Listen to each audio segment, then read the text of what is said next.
अमरपुर नगर में एक धनी व्यापारी रहता था। दूर दूर तक उसका व्यापार फैला हुआ था। नगर में उस व्यापारी का सभी लोग मान सम्मान करते थे। इतना सब कुछ होने पर भी वो व्यापारी अंतर्मन से बहुत दुखी था, क्योंकि उस व्यापारी का कोई पुत्र नहीं था।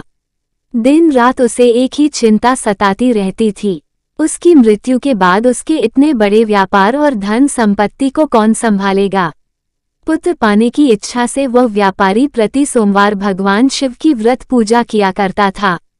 सायंकाल को व्यापारी शिव मंदिर में जाकर भगवान शिव के सामने घी का दीपक जलाया करता था। उस व्यापारी की भक्ति देखकर एक दिन पार्वती जी ने भगवान शिव से कहा, हे प्राणनाथ, ये व्यापारी आपका सच्चा भक्त है। कितने दिनों से यह सोमवार का व्रत और पूजा नियमित कर रहा है। भगवान, आप इस व्यापारी की मनोकामना अवश्य पूर्ण करें। भगवान शिव ने मुस्कुराते हुए कहा, हे पार्वती, इस संसार में सबको उसके कर्म के अनुसार फल की प्राप्ति होती है। प्राणी जैसा कर्म करते हैं, उन्हें वैसा ही फल प्राप्त होता है। इसके बावजूद पार्वती जी नहीं मानी। उन्होंने आग्रह करते हुए कहा, नहीं प्राणनाथ, आपको इस व्यापारी की इच्छा पूरी करनी ही पड़ेगी। यह आपका अनन्य भक्त है।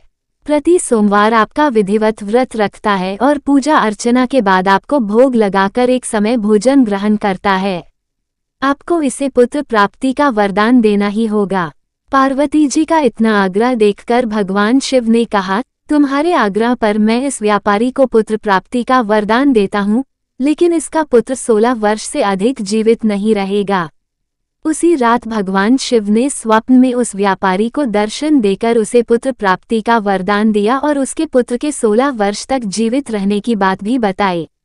भगवान के वरदान से व्यापारी को खुशी तो हुई, लेकिन पुत्र की अल्पायु की चिंता ने उस खुशी को नष्ट कर दिया। व्यापारी पहले की तरह सोमवार का विधिवत व्रत करता रहा। कुछ महीने पश्चात उसके घर अति सुंदर पुत्र उत्पन्न हुआ। पुत्र जन्म से व्यापारी के घर में खुशियां भर गईं। बहुत धूमधाम से पुत्र जन्म का समारोह मनाया गया। व्यापारी को पुत्र जन्म की अधिक खुशी नहीं हुई, क्योंकि उसे पुत्र की अल्पायु के रहस्य का पता था।